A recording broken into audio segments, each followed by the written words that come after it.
नमस्कार. आजच्या नवीन व्हिडिओमध्ये आपलं स्वागत आहे. आज आपण पाहणार आहोत उपवासाची शेंगदाणा चटणी. तर आपल्याला साहित्य लागणार आहे शेंगदाणे, लाल तिखट म्हणजे मिरची पावडर, काश्मीरी घेतलात तर बरं होईल, कलर छान येईल. 1 चमचा तेल आणि चवीनुसार मीठ. एवढ्या साहित्यात आपली उपवासाची चटणी तयार होते. सर्वप्रथम आपण शेंगदाणे भाजून घेऊ. भाजताना पण काळजी घ्यायची, असे पांढरे राहिले पाहिजेत शेंगदाणे, जास्त असं करपले नाही पाहिजे, त्याची काळजी घ्यायची. म्हणून सारखं हलवत राहायचं असं.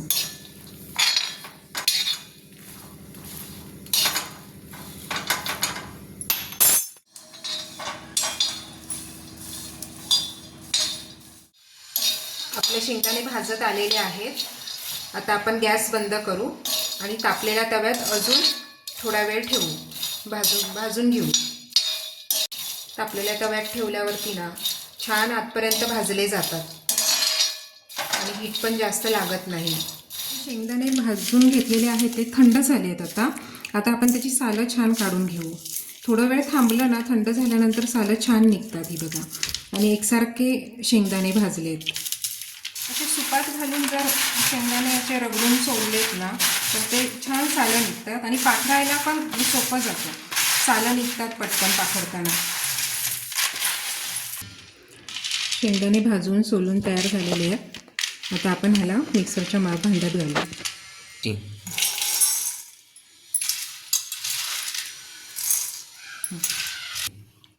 चवीनुसार मीठ घालायचं आहे.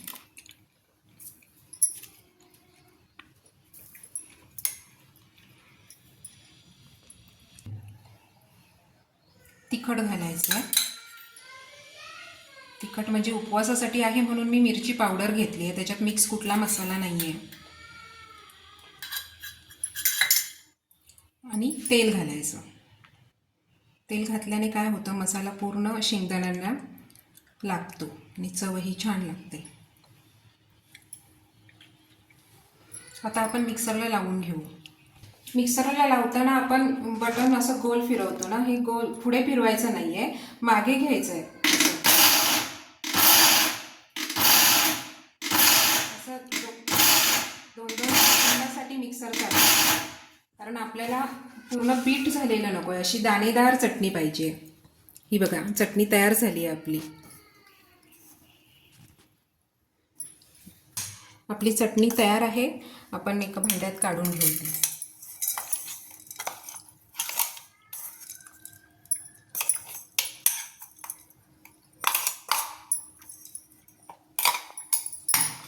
छान कशी दाणेदार झाली आहे बघा. तयार आहे आपली उपवासाची चटणी तयार आहे. काही गरजेचं नाही की उपवास असतानाच खाल्ली पाहिजे, आपण इतर वेळीही खाऊ शकतो. आता माझ्याकडे एक भाकरी तयार आहे, तर आपण ती भाकरीबरोबर सर्व करू.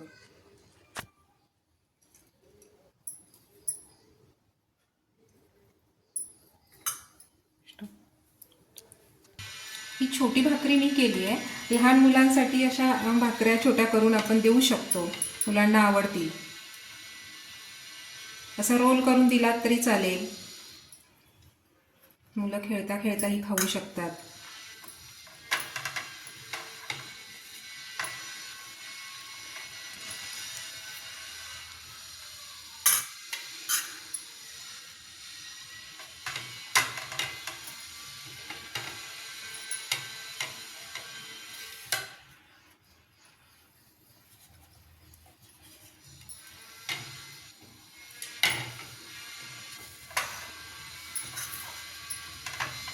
अशा सोप्या रेसिपीसाठी पाहत रहा नारायणी स्वयंपाक आणि बरंच काही. धन्यवाद.